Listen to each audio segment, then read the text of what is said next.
their loss is going to be for 10 years. The issue. The finance minister is talking about the economy turning the curve. Oh, In fact, exactly. this is It's taking a curve. Yeah. You're saying this. The economy has taken the curve. You agree with the finance minister? He Yeah, says that he's is turned taking the corner. He says Yeah, he's turned the he's corner. turned the What corner. corner? Because This we are now voodoo coming economics. out. We are now coming out of all these challenges. What is the evidence of the justification of your agreement with the finance minister's conclusion that this economy is turning the corner? What exactly are you looking at? Yeah, brother, we are coming from serious economic challenges. We all saw what the world over people were facing, countries were facing.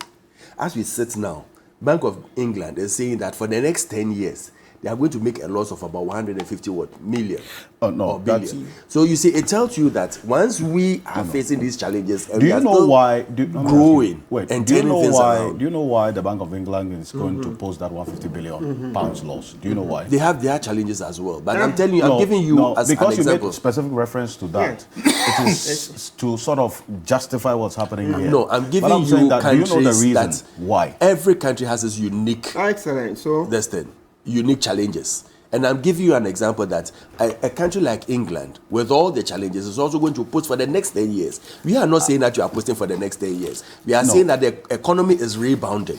Mr. Thompson, the reason why you can if you rise continue up, to make reference to the Bank of England situation, Alfred, can you let me I just land? wanted to say that if you're making the reference to the Bank of I England gave you situation, as an there's example. a reason why. Yes, there is a reason. And I gave you that as an example that every country has its unique way or unique things or challenges that they are facing. I'm not saying that it's the same challenges that we are facing, that Bank of England is facing, or that England is facing. So what's the but point I'm exactly? giving you an example that, listen, every country is facing a challenge one way or another. However, we are rising back to a level playing field where we can now take off from there. And that alone is turning around the corner. What are the specifics? I mean, what are the improvements in specific areas? He gave you some examples, like the real GDP growth from January to mid-year was about 4.2%. That alone, it tells you a story that, listen, things are getting better. It's not going worse as we expected it to go. You are looking at the GDP. The real GDP for this thing, for growth. it's been revised. No, do you see that the GDP projection has been revised downwards rather? No, for From the end. 2.8. No, for the end of year to 1.2. For the end of that's year, but to we are talking about 1.5, from from the 2.8 to 1.5. We are talking about from January to date, to mid-year. What did the GDP growth looked at? And it was 4.2. As they didn't expect that to happen. However, when you are looking at the overall, at the end of the year, it's been revised downwards, though. But it still tells a story that, listen, things would get better because things are getting on track. Things are coming back to normal. Are they helping the entrepreneurs? Yes. Monies are being pumped there through the GEA for people to start regrowing their businesses. What are we doing about the How many for food and entrepreneurs jobs? have been helped under this GA intervention? Oh, I think if you give me the chance, I'll get the figures for you. But I believe it's in the thousands. No, I mean, I would rather you get the... I'll get the real figures for you before we finish. Before we finish this program, I should get the figures here for you because in the times that we are in,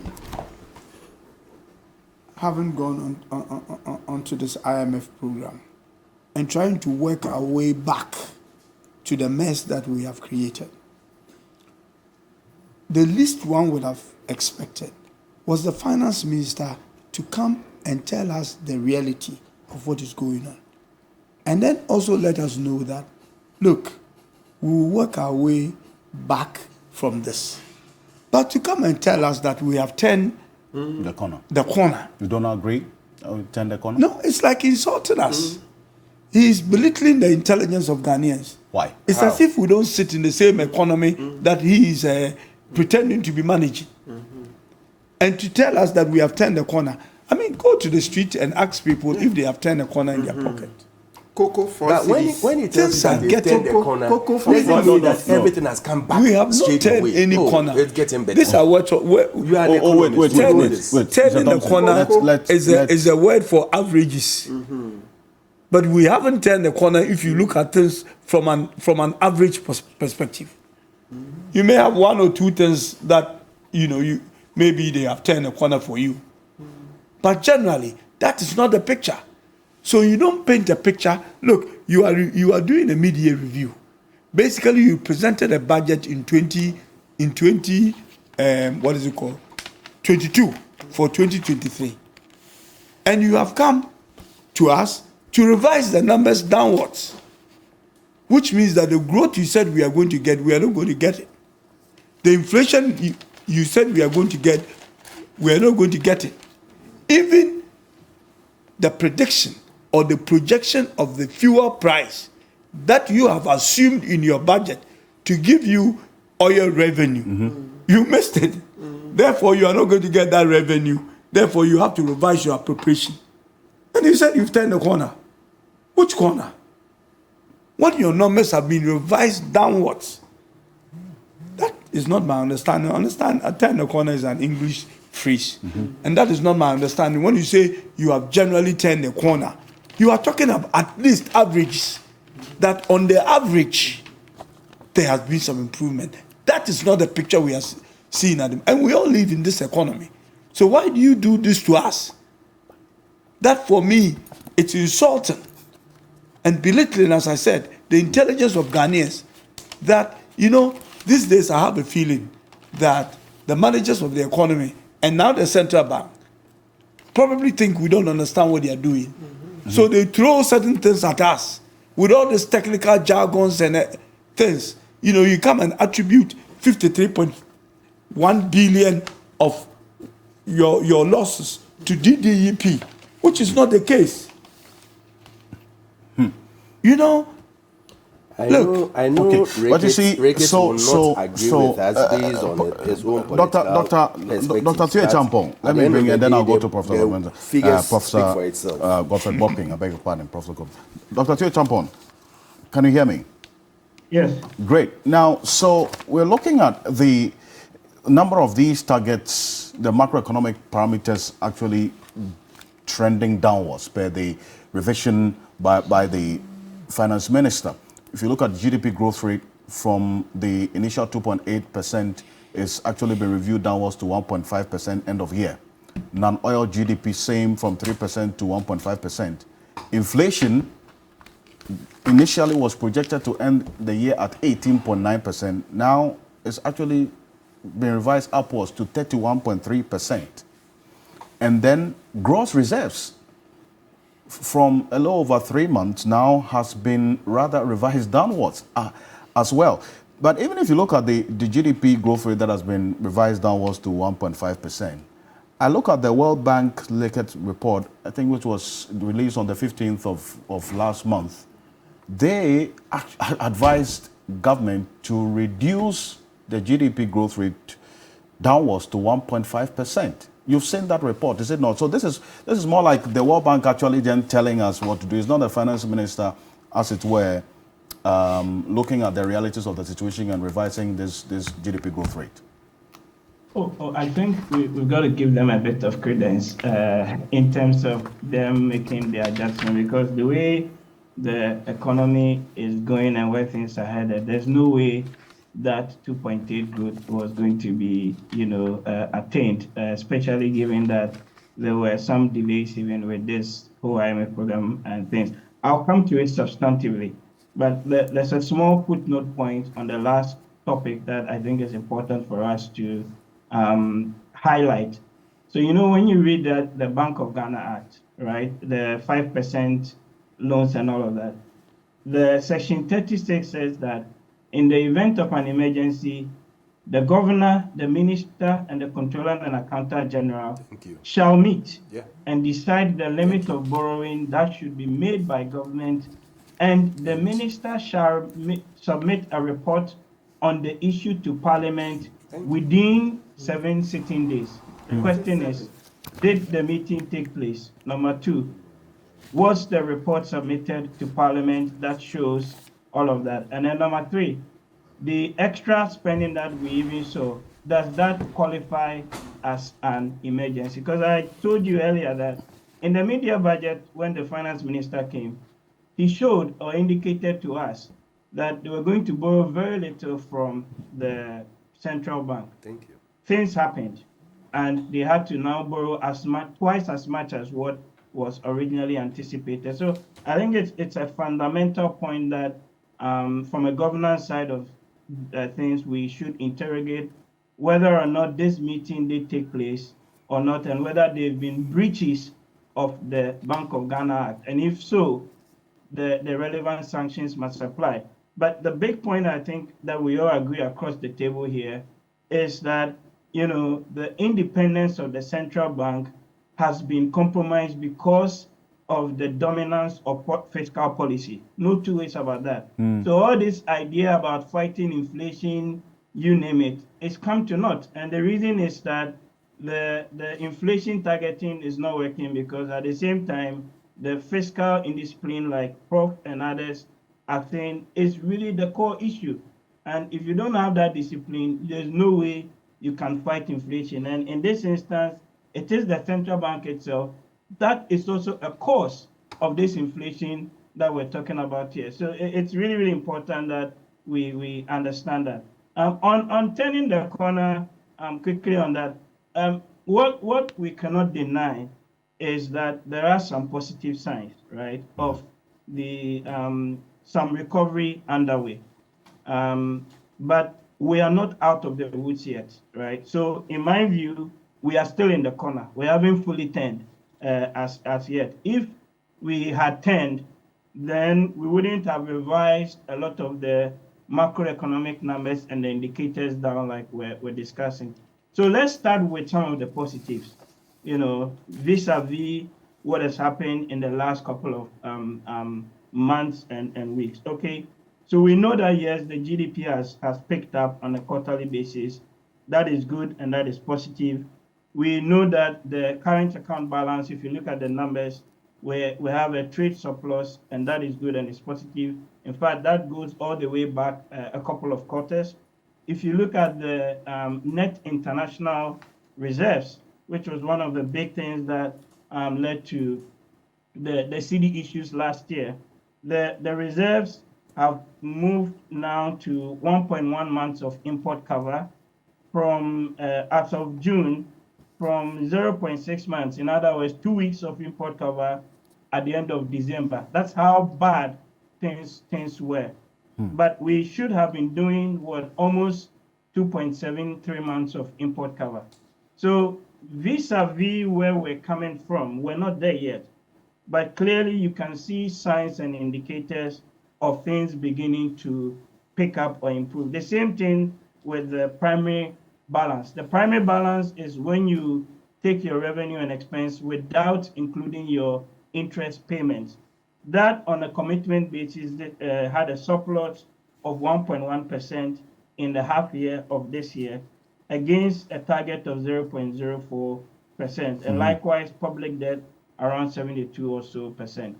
So yes, they are positive. We acknowledge that.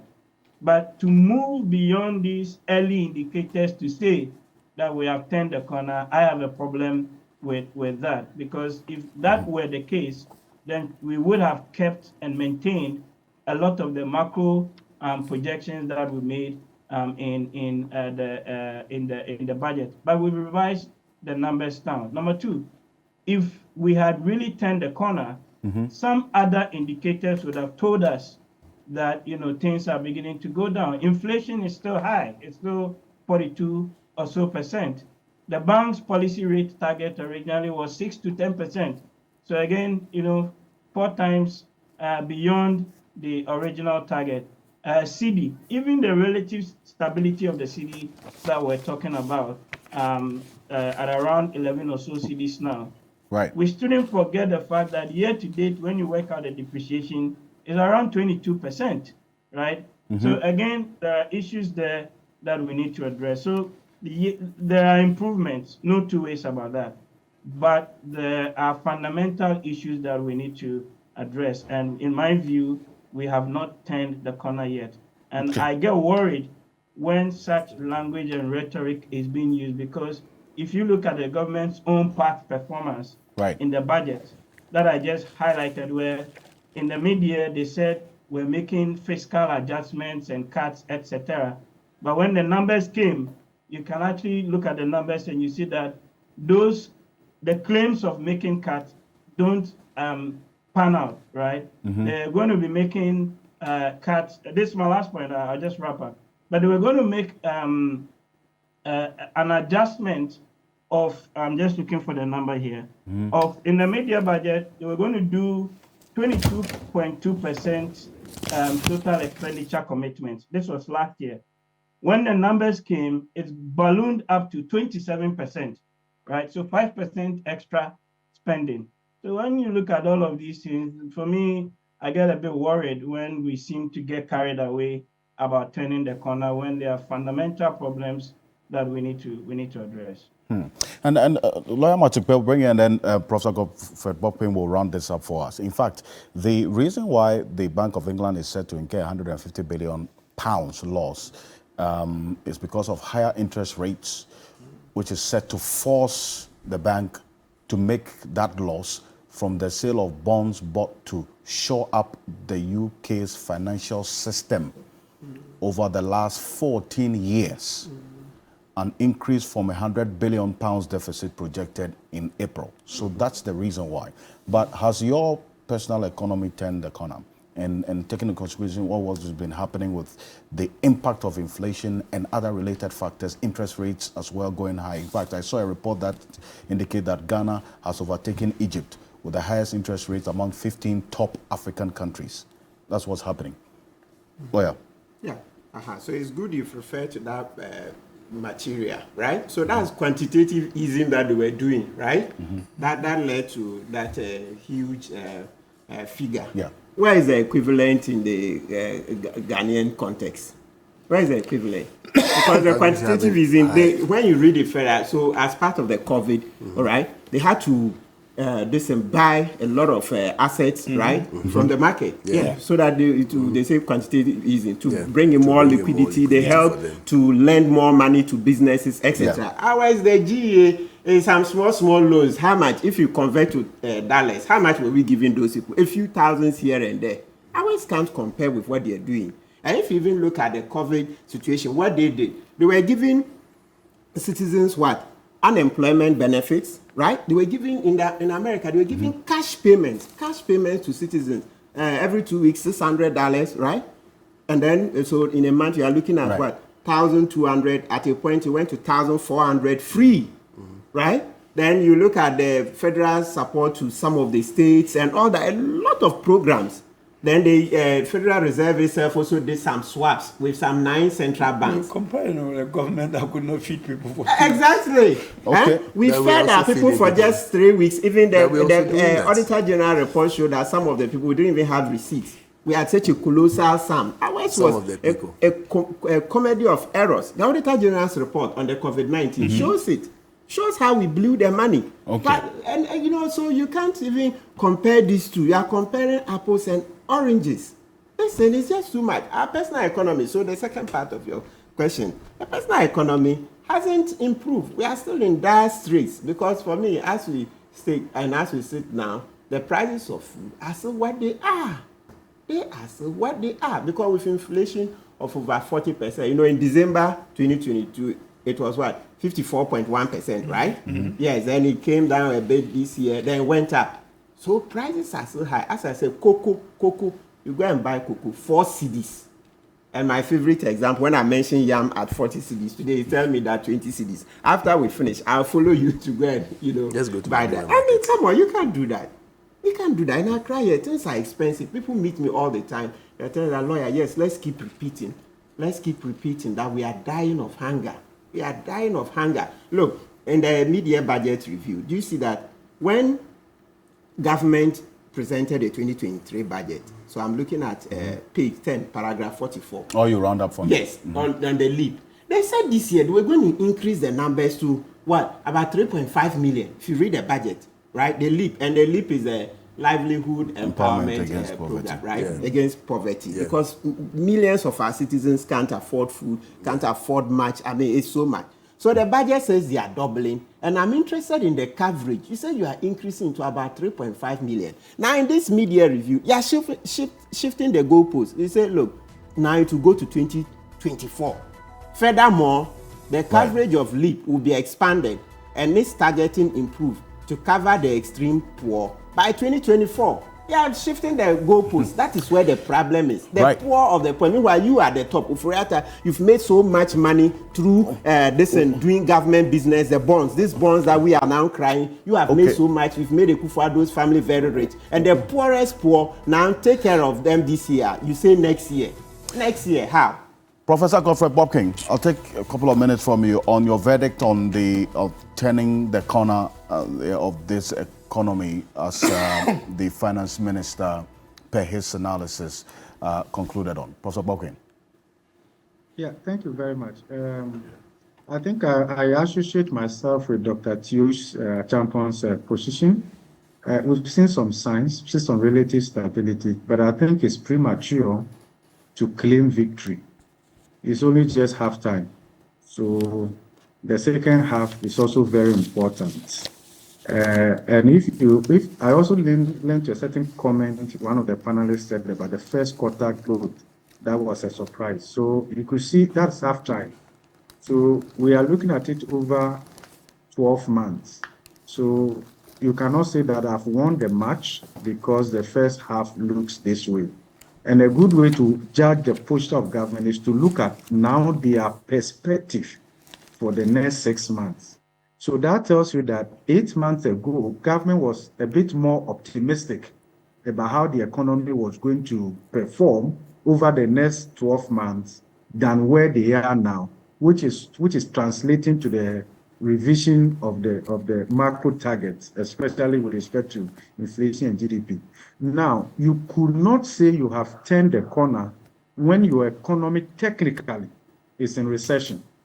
I'm saying that our economy technically is in recession because once your rate of GDP growth, which now has been revised to 1.5%, is lower than the rate of population growth, then it means that your economy in GDP per capita terms is in recession.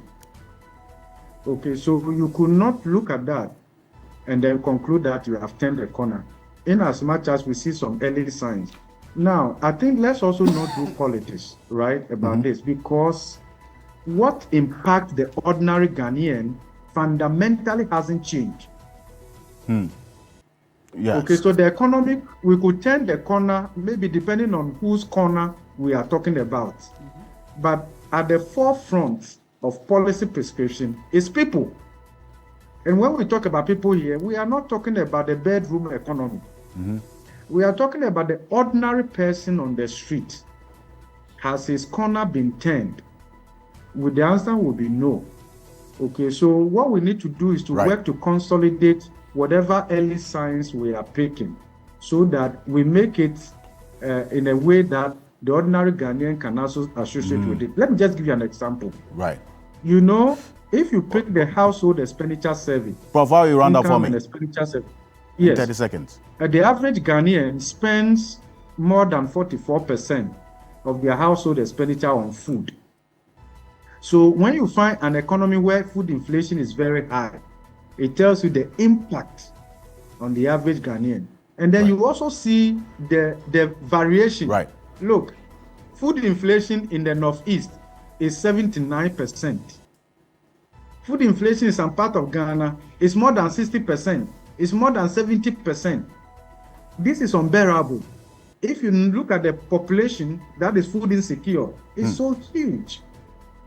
Okay, if you look at poverty, the number of people who have slipped into poverty, worsening inequality, I think let's be mindful of the pain of the people. Right.